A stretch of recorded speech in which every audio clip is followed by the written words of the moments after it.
ಬೆಂಗಳೂರು ಮತ್ತೆ ಹೊಸೂರು ಹೆದ್ದಾರಿಯಲ್ಲಿ ಭೂಮಿ ಕುಸಿದು ಸುಮಾರು 20 ಅಡಿಯ ಆಳದವರೆಗೂ ಕೂಡ ಕುಸಿದಿರುವಂತ ಘಟನೆ. ಇದರಿಂದಾಗಿ ಆ ಭಾಗದಲ್ಲಿ ಟ್ರಾಫಿಕ್ ಜಾಮ್ ಆಗಿ ಜನ ಹೈರಾಣಾಗಿರುವಂತ ಪರಿಸ್ಥಿತಿ ನಿರ್ಮಾಣ ಆಗಿದೆ. ಹೆದ್ದಾರಿಯಲ್ಲಿ ರಸ್ತೆ ಅಥವಾ ಭೂಮಿ ಕುಸಿದು ಈ ಅವಾಂತರ ಆಗೋದಕ್ಕೆ ಕಾರಣ ಏನು ಅನ್ನೋದರ ವರದಿ ನಮ್ಮ ಪ್ರತಿನಿಧಿ ಲೈವ್ ರಿಪೋರ್ಟ್ ನೀಡಿದ್ದಾರೆ. ಬನ್ನಿ ನೋಡೋಣ. ಅತ್ತಿಬೆಲೆ ಹೊಸೂರು ಭಾಗದ ರಾಷ್ಟ್ರೀಯ ಹೆದ್ದಾರಿ 44ರಲ್ಲಿ ನಿನ್ನೆ ದೊಡ್ಡ ಮಟ್ಟದಲ್ಲಿ ರಸ್ತೆ ಕುಸಿತ ಆಗಿತ್ತು. ಸರಿಸುಮಾರು 20 ಅಡಿಯಷ್ಟು ರಸ್ತೆ ಕುಸಿತ ಆಗಿತ್ತು. ನಾನೀಗ 20 ಅಡಿ ಆಳದಲ್ಲಿದ್ದು ನಿಮಗೆ ಅದರ ನೇರ ದೃಶ್ಯವನ್ನು ತೋರಿಸ್ತಾ ಹೋಗ್ತೀನಿ. ಇಲ್ಲೇ ನಿನ್ನೆ ಬೆಳಗ್ಗೆ ನಡೆದಿರುವಂತಹ ಘಟನೆ ಇದು. 20 ಅಡಿ ಆಳಕ್ಕೆ ಸರಿಸುಮಾರು 37.5 ಉದ್ದದ ರಸ್ತೆ ಕುಸಿತ ಆಗಿತ್ತು. ರಸ್ತೆ ಕುಸಿತದಂತಹ ಪರಿಣಾಮ ದೊಡ್ಡ ಮಟ್ಟದಲ್ಲಿ ಸಂಚಾರದ ದಟ್ಟಣೆ ಕೂಡ ಉಂಟಾಗಿರುವಂಥದ್ದು. ಈ ಒಂದು ಸುರಂಗ ಕಾಮಗಾರಿ ಇಲ್ಲಿ ನಡೀತಾ ಇತ್ತು. ಸರಿಸುಮಾರು 8 ತಿಂಗಳಿನಿಂದ ಇಲ್ಲಿ ಸುರಂಗ ಕಾಮಗಾರಿ ಆಗ್ತಾ ಇದೆ. ಈ ಹಿಂದೆ ಅಂದರೆ ರಾಷ್ಟ್ರೀಯ ಹೆದ್ದಾರಿ ಪ್ರಾಧಿಕಾರ ಸ್ಥಳೀಯವಾಗಿರುವಂತಹ ಒಂದು ಇದರ ಜೊತೆ ಸೇರಿ ಇಲ್ಲಿರುವಂತಹ ಒಂದು ಗುತ್ತಿಗೆ ಕಂಪನಿಗೆ ಟೆಂಡರ್ ಕೊಟ್ಟಿದೆ. ಸರಿಸುಮಾರು 120 ಕೋಟಿ ವೆಚ್ಚದಲ್ಲಿ 3 ಭಾಗದಲ್ಲಿ ಇದೀಗ ಕಾಮಗಾರಿ ಆಗ್ತಾ ಇರುವಂಥದ್ದು. ಸುರಂಗ ಕಾಮಗಾರಿ ಆಗುವಂತಹ ಸಂದರ್ಭದಲ್ಲಿ ಇಲ್ಲಿರುವಂತಹ ಮಣ್ಣಿನ ಅಸ್ಥಿರತೆಯಿಂದ ಹಾಗೂ ದೊಡ್ಡ ಪ್ರಮಾಣದಲ್ಲಿರುವಂತಹ ವೆಹಿಕಲ್ಗಳನ್ನು ಇಟಾಚಿ ಆಗಿರ್ಬೋದು ಬಳಕೆ ಮಾಡಿದಂತಹ ಪರಿಣಾಮ ಏಕಾಏಕಿ ರಸ್ತೆ ಕುಸಿತ ಆಗಿರುವಂಥದ್ದು. ರಸ್ತೆ ಕುಸಿತ ಆದಂತಹ ಪರಿಣಾಮ ಈ ದೊಡ್ಡ ಮಟ್ಟದಲ್ಲಿ ಅನಾಹುತ ಕೂಡ ಸಂಭವಿಸಿದೆ. ಯಾಕಂದರೆ ಇಲ್ಲಿ ಸರಿಸುಮಾರು ಸಾವಿರಾರು ವಾಹನಗಳು ಓಡಾಟ ಕಾಡುವಂತಹ ರಸ್ತೆ ಇದು. ಇಂತಹ ಜಾಗದಲ್ಲೇ ಇದೀಗ ದೊಡ್ಡ ಮಟ್ಟದಲ್ಲಿ ಸಮಸ್ಯೆ ಆಗಿರುವಂಥದ್ದು. ಜೊತೆಗೆ ರಸ್ತೆ ಕುಸಿದಂತಹ ಪರಿಣಾಮ ಇದೀಗ 1 ಕಿಲೋಮೀಟರ್ ಸಾಗಲು ಸರಿಸುಮಾರು 1 ಗಂಟೆಗಳು ಕೂಡ ಬೇಕಾಗ್ತಾ ಇದೆ. ಇಲ್ಲಿರುವಂತಹ ಸ್ಥಳೀಯರು ಮಾಡ್ತಿರುವಂತಹ ಆರೋಪ ಏನಂದ್ರೆ ಕಳೆದ 8 ತಿಂಗಳಿನಿಂದಲೂ ಕೂಡ ಇಲ್ಲಿ ಸಮಸ್ಯೆ ಆಗ್ತಾ ಇದೆ. ನಿಧಾನಗತಿಯಲ್ಲಿ ಕಾಮಗಾರಿ ಆಗ್ತಾ ಇದೆ. ಇವರು ನಿಗದಿತ ದಿನದಲ್ಲಿ ಕಾಮಗಾರಿಯನ್ನು ಮುಗಿಸಿದ್ರೆ ಇಷ್ಟು ದೊಡ್ಡದಲ್ಲಿ ಎಫೆಕ್ಟ್ ಆಗ್ತಾ ಇರಲಿಲ್ಲ ಅನ್ನೋ ವಿಚಾರವನ್ನು ಕೂಡ ಅಭಿಪ್ರಾಯವನ್ನು ಸ್ಥಳೀಯರು ವ್ಯಕ್ತಪಡಿಸ್ತಾ ಇದ್ದಾರೆ. ಒಟ್ಟು 3 ಕಡೆ ಈ ರೀತಿಯಲ್ಲಿ ಕನ್ಸ್ಟ್ರಕ್ಷನ್ ಆಗ್ತಾ ಇರುವಂಥದ್ದು. ಅಂದರೆ 20 ಅಡಿ ಆಳದಲ್ಲಿ ಕೆಲಸ ಮಾಡ್ತಿರುವಂತಹ ಸಂದರ್ಭದಲ್ಲಿ ಮೊದಲಿಗೆ ಇವರು ಈ ಒಂದು ಮಣ್ಣಿನ ಗುಣಮಟ್ಟ ಹೇಗಿದೆ ಅನ್ನೋದನ್ನು ಕೂಡ ಪರಿಶೀಲನೆ ಮಾಡಬೇಕಾಗಿತ್ತು, ರಿಪೋರ್ಟ್ ತರಿಸ್ಕೋಬೇಕಾಗಿತ್ತು. ಜೊತೆಗೆ ಪಕ್ಕದಲ್ಲಿರುವಂತಹ ರಸ್ತೆ ಎಷ್ಟು ವರ್ಷ ಹಳೆಯದು, ಅದರ ಗುಣಮಟ್ಟ ಹೇಗಿದೆ, ಪ್ರತಿಯೊಂದನ್ನು ಕೂಡ ವೆರಿಫೈ ಮಾಡಬೇಕಾಗಿತ್ತು. ಜೊತೆಗೆ ಸೂಕ್ತವಾಗಿರುವಂತಹ ಮುನ್ನೆಚ್ಚರಿಕೆ ಕ್ರಮವನ್ನು ತಗೋಬೇಕಾಗಿತ್ತು. ಅದ್ಯಾವುದು ಮಾಡದಂತಹ ಪರಿಣಾಮ ಇಷ್ಟು ದೊಡ್ಡ ಮಟ್ಟದಲ್ಲಿ ಎಫೆಕ್ಟ್ ಆಗಿದೆ ಅನ್ನೋ ಅಭಿಪ್ರಾಯವನ್ನು ಕೂಡ ಆರೋಪವನ್ನು ಸ್ಥಳೀಯರು ವ್ಯಕ್ತಪಡಿಸ್ತಾ ಇದ್ದಾರೆ. ಈಗಾಗಲೇ 20 ಅಡಿ ಕುಸಿದಿರುವಂತಹ ರಸ್ತೆಯಲ್ಲಿ ಅದರ ಏನು ಸುರಂಗ ಕಾಮಗಾರಿ ಆಗ್ತಾ ಇದೆ. ಅದಕ್ಕೆ ಹೊಂದಿಕೊಂಡಿರುವಂತೆ ವಾಹನಗಳ ಓಡಾಟ ಕೂಡ ಇರುವಂಥದ್ದು. ಪಕ್ಕದಲ್ಲಿ ಬ್ಯಾರಿಕೇಡ್ ಅಳವಡಿಕೆ ಮಾಡುವಂತಹ ಕೆಲಸ ಆಗಿದ್ದರೂ ಕೂಡ ಇಲ್ಲಿರುವಂತಹ ಸವಾರರು ಪ್ರಾಣ ಭಯದಲ್ಲಿ ಬದುಕ್ತಾ ಇದ್ದಾರೆ. ಯಾವ ಕ್ಷಣದಲ್ಲಿ ಏನಾಗುತ್ತೆ ಅನ್ನೋ ಅಪಾಯದಲ್ಲಿ ಬದುಕ್ತಾ ಇದ್ದಾರೆ. ಯಾಕಂದರೆ ಮಣ್ಣು ನಿರಂತರವಾಗಿ ಕುಸಿತಾ ಇರೋದರಿಂದ ಸಹಜವಾಗಿಯೇ ಇಲ್ಲಿರುವಂತಹ ಜನರಲ್ಲಿ ಮಾತ್ರವಲ್ಲ, ಈ ಒಂದು ರಸ್ತೆಗೆ ಹೊಂದಿಕೊಂಡಿರುವಂತಹ ಎಲ್ಲೇ ಓಡಾಟ ಮಾಡಿದರೂ ಕೂಡ ಪ್ರಾಣವನ್ನು ಕೈಯಲ್ಲಿ ಹಿಡಿದು ಓಡಾಡುವಂತಹ ಸನ್ನಿವೇಶ ಇದೀಗ ಸೃಷ್ಟಿಯಾಗಿದೆ. ಕ್ಯಾಮರಾ ಪರ್ಸನ್ ಮಂಜುನಾಥ್ ಜೊತೆ ಸತ್ತಾರ್, ರಿಪಬ್ಲಿಕ್ ಕನ್ನಡ, ಬೆಂಗಳೂರು. ಬೆಂಗಳೂರು ಮತ್ತೆ ಹೊಸೂರು ಹೆದ್ದಾರಿಯಲ್ಲಿ ಭೂಮಿ ಕುಸಿದು ಸುಮಾರು 20 ಅಡಿಯ ಆಳದವರೆಗೂ ಕೂಡ ಕುಸಿದಿರುವಂತ ಘಟನೆ. ಇದರಿಂದಾಗಿ ಆ ಭಾಗದಲ್ಲಿ ಟ್ರಾಫಿಕ್ ಜಾಮ್ ಆಗಿ ಜನ ಹೈರಾಣಾಗಿರುವಂತ ಪರಿಸ್ಥಿತಿ ನಿರ್ಮಾಣ ಆಗಿದೆ. ಹೆದ್ದಾರಿಯಲ್ಲಿ ರಸ್ತೆ ಅಥವಾ ಭೂಮಿ ಕುಸಿದು ಈ ಅವಾಂತರ ಆಗೋದಕ್ಕೆ ಕಾರಣ ಏನು ಅನ್ನೋದರ ವರದಿ ನಮ್ಮ ಪ್ರತಿನಿಧಿ ಲೈವ್ ರಿಪೋರ್ಟ್ ನೀಡಿದ್ದಾರೆ. ಬನ್ನಿ ನೋಡೋಣ. ಅತ್ತಿಬೆಲೆ ಹೊಸೂರು ಭಾಗದ ರಾಷ್ಟ್ರೀಯ ಹೆದ್ದಾರಿ 44ರಲ್ಲಿ ನಿನ್ನೆ ದೊಡ್ಡ ಮಟ್ಟದಲ್ಲಿ ರಸ್ತೆ ಕುಸಿತ ಆಗಿತ್ತು. ಸರಿಸುಮಾರು 20 ಅಡಿಯಷ್ಟು ರಸ್ತೆ ಕುಸಿತ ಆಗಿತ್ತು. ನಾನೀಗ 20 ಅಡಿ ಆಳದಲ್ಲಿದ್ದು ನಿಮಗೆ ಅದರ ನೇರ ದೃಶ್ಯವನ್ನು ತೋರಿಸ್ತಾ ಹೋಗ್ತೀನಿ. ಇಲ್ಲೇ ನಿನ್ನೆ ಬೆಳಗ್ಗೆ ನಡೆದಿರುವಂತಹ ಘಟನೆ ಇದು. 20 ಅಡಿ ಆಳಕ್ಕೆ ಸರಿಸುಮಾರು 37.5 ಉದ್ದದ ರಸ್ತೆ ಕುಸಿತ ಆಗಿತ್ತು. ರಸ್ತೆ ಕುಸಿತದಂತಹ ಪರಿಣಾಮ ದೊಡ್ಡ ಮಟ್ಟದಲ್ಲಿ ಸಂಚಾರದ ದಟ್ಟಣೆ ಕೂಡ ಉಂಟಾಗಿರುವಂಥದ್ದು. ಈ ಒಂದು ಸುರಂಗ ಕಾಮಗಾರಿ ಇಲ್ಲಿ ನಡೀತಾ ಇತ್ತು. ಸರಿಸುಮಾರು 8 ತಿಂಗಳಿನಿಂದ ಇಲ್ಲಿ ಸುರಂಗ ಕಾಮಗಾರಿ ಆಗ್ತಾ ಇದೆ.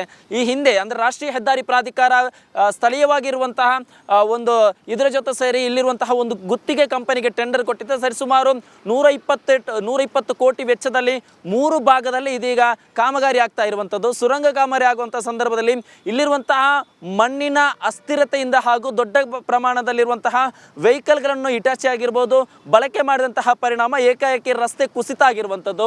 ರಸ್ತೆ ಕುಸಿತ ಆದಂತಹ ಪರಿಣಾಮ ಈ ದೊಡ್ಡ ಮಟ್ಟದಲ್ಲಿ ಅನಾಹುತ ಕೂಡ ಸಂಭವಿಸಿದೆ. ಯಾಕಂದರೆ ಇಲ್ಲಿ ಸರಿಸುಮಾರು ಸಾವಿರಾರು ವಾಹನಗಳು ಓಡಾಟ ಕಾಡುವಂತಹ ರಸ್ತೆ ಇದು. ಇಂತಹ ಜಾಗದಲ್ಲೇ ಇದೀಗ ದೊಡ್ಡ ಮಟ್ಟದಲ್ಲಿ ಸಮಸ್ಯೆ ಆಗಿರುವಂಥದ್ದು. ಜೊತೆಗೆ ರಸ್ತೆ ಕುಸಿದಂತಹ ಪರಿಣಾಮ ಇದೀಗ 1 ಕಿಲೋಮೀಟರ್ ಸಾಗಲು ಸರಿಸುಮಾರು 1 ಗಂಟೆಗಳು ಕೂಡ ಬೇಕಾಗ್ತಾ ಇದೆ.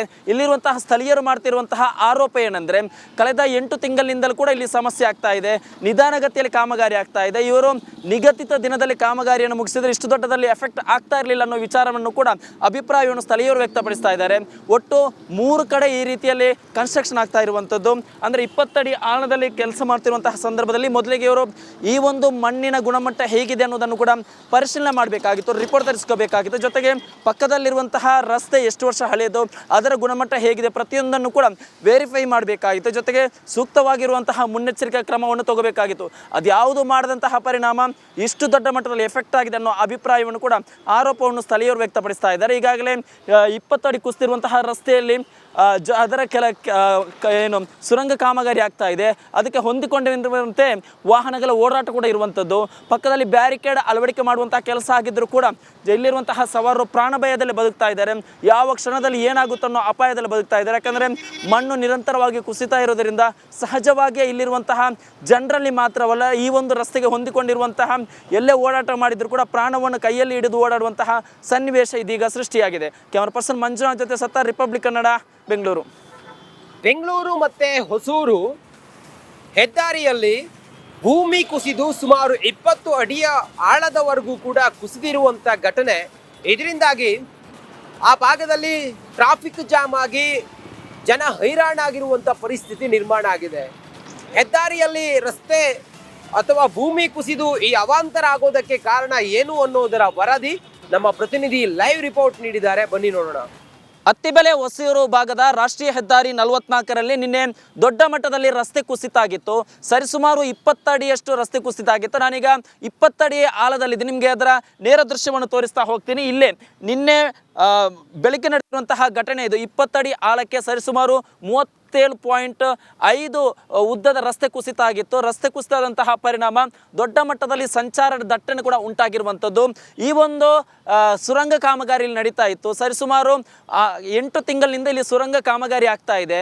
ಈ ಹಿಂದೆ ಅಂದರೆ ರಾಷ್ಟ್ರೀಯ ಹೆದ್ದಾರಿ ಪ್ರಾಧಿಕಾರ ಸ್ಥಳೀಯವಾಗಿರುವಂತಹ ಒಂದು ಇದರ ಜೊತೆ ಸೇರಿ ಇಲ್ಲಿರುವಂತಹ ಒಂದು ಗುತ್ತಿಗೆ ಕಂಪನಿಗೆ ಟೆಂಡರ್ ಕೊಟ್ಟಿತ್ತು. ಸರಿಸುಮಾರು 120 ಕೋಟಿ ವೆಚ್ಚದಲ್ಲಿ 3 ಭಾಗದಲ್ಲಿ ಇದೀಗ ಕಾಮಗಾರಿ ಆಗ್ತಾ ಇರುವಂಥದ್ದು. ಸುರಂಗ ಕಾಮಗಾರಿ ಆಗುವಂಥ ಸಂದರ್ಭದಲ್ಲಿ ಇಲ್ಲಿರುವಂತಹ ಮಣ್ಣಿನ ಅಸ್ಥಿರತೆಯಿಂದ ಹಾಗೂ ದೊಡ್ಡ ಪ್ರಮಾಣದಲ್ಲಿರುವಂತಹ ವೆಹಿಕಲ್ಗಳನ್ನು ಇಟಾಚಿ ಆಗಿರ್ಬೋದು ಬಳಕೆ ಮಾಡಿದಂತಹ ಪರಿಣಾಮ ಏಕಾಏಕಿ ರಸ್ತೆ ಕುಸಿತ ಆಗಿರುವಂಥದ್ದು. ರಸ್ತೆ ಕುಸಿತ ಆದಂತಹ ಪರಿಣಾಮ ಈ ದೊಡ್ಡ ಮಟ್ಟದಲ್ಲಿ ಅನಾಹುತ ಕೂಡ ಸಂಭವಿಸಿದೆ. ಯಾಕಂದರೆ ಇಲ್ಲಿ ಸರಿಸುಮಾರು ಸಾವಿರಾರು ವಾಹನಗಳು ಓಡಾಟ ಕಾಡುವಂತಹ ರಸ್ತೆ ಇದು. ಇಂತಹ ಜಾಗದಲ್ಲೇ ಇದೀಗ ದೊಡ್ಡ ಮಟ್ಟದಲ್ಲಿ ಸಮಸ್ಯೆ ಆಗಿರುವಂಥದ್ದು. ಜೊತೆಗೆ ರಸ್ತೆ ಕುಸಿದಂತಹ ಪರಿಣಾಮ ಇದೀಗ 1 ಕಿಲೋಮೀಟರ್ ಸಾಗಲು ಸರಿಸುಮಾರು 1 ಗಂಟೆಗಳು ಕೂಡ ಬೇಕಾಗ್ತಾ ಇದೆ. ಇಲ್ಲಿರುವಂತಹ ಸ್ಥಳೀಯರು ಮಾಡ್ತಿರುವಂತಹ ಆರೋಪ ಏನಂದ್ರೆ ಕಳೆದ 8 ತಿಂಗಳಿನಿಂದಲೂ ಕೂಡ ಇಲ್ಲಿ ಸಮಸ್ಯೆ ಆಗ್ತಾ ಇದೆ, ನಿಧಾನಗತಿಯಲ್ಲಿ ಕಾಮಗಾರಿ ಆಗ್ತಾ ಇದೆ. ಇವರು ನಿಗದಿತ ದಿನದಲ್ಲಿ ಕಾಮಗಾರಿಯನ್ನು ಮುಗಿಸಿದ್ರೆ ಇಷ್ಟು ದೊಡ್ಡದಲ್ಲಿ ಎಫೆಕ್ಟ್ ಆಗ್ತಾ ಇರಲಿಲ್ಲ ಅನ್ನೋ ವಿಚಾರವನ್ನು ಕೂಡ ಅಭಿಪ್ರಾಯವನ್ನು ಸ್ಥಳೀಯರು ವ್ಯಕ್ತಪಡಿಸ್ತಾ ಇದ್ದಾರೆ. ಒಟ್ಟು 3 ಕಡೆ ಈ ರೀತಿಯಲ್ಲಿ ಕನ್ಸ್ಟ್ರಕ್ಷನ್ ಆಗ್ತಾ ಇರುವಂಥದ್ದು. ಅಂದರೆ 20 ಅಡಿ ಆಳದಲ್ಲಿ ಕೆಲಸ ಮಾಡ್ತಿರುವಂತಹ ಸಂದರ್ಭದಲ್ಲಿ ಮೊದಲಿಗೆ ಇವರು ಈ ಒಂದು ಮಣ್ಣಿನ ಗುಣಮಟ್ಟ ಹೇಗಿದೆ ಅನ್ನೋದನ್ನು ಕೂಡ ಪರಿಶೀಲನೆ ಮಾಡಬೇಕಾಗಿತ್ತು, ರಿಪೋರ್ಟ್ ತರಿಸ್ಕೋಬೇಕಾಗಿತ್ತು. ಜೊತೆಗೆ ಪಕ್ಕದಲ್ಲಿರುವಂತಹ ರಸ್ತೆ ಎಷ್ಟು ವರ್ಷ ಹಳೆಯದು, ಅದರ ಗುಣಮಟ್ಟ ಹೇಗಿದೆ, ಪ್ರತಿಯೊಂದನ್ನು ಕೂಡ ವೆರಿಫೈ ಮಾಡಬೇಕಾಗಿತ್ತು. ಜೊತೆಗೆ ಸೂಕ್ತವಾಗಿರುವಂತಹ ಮುನ್ನೆಚ್ಚರಿಕೆ ಕ್ರಮವನ್ನು ತಗೋಬೇಕಾಗಿತ್ತು.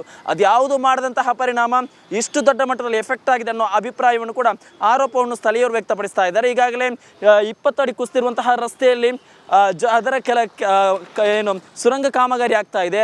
ಅದಕ್ಕೆ ಹೊಂದಿಕೊಂಡಿರುವಂತೆ ವಾಹನಗಳ ಓಡಾಟ ಕೂಡ ಇರುವಂಥದ್ದು. ಪಕ್ಕದಲ್ಲಿ ಬ್ಯಾರಿಕೇಡ್ ಅಳವಡಿಕೆ ಮಾಡುವಂತಹ ಕೆಲಸ ಆಗಿದ್ದರೂ ಕೂಡ ಇಲ್ಲಿರುವಂತಹ ಸವಾರರು ಪ್ರಾಣ ಭಯದಲ್ಲಿ ಬದುಕ್ತಾ ಇದ್ದಾರೆ.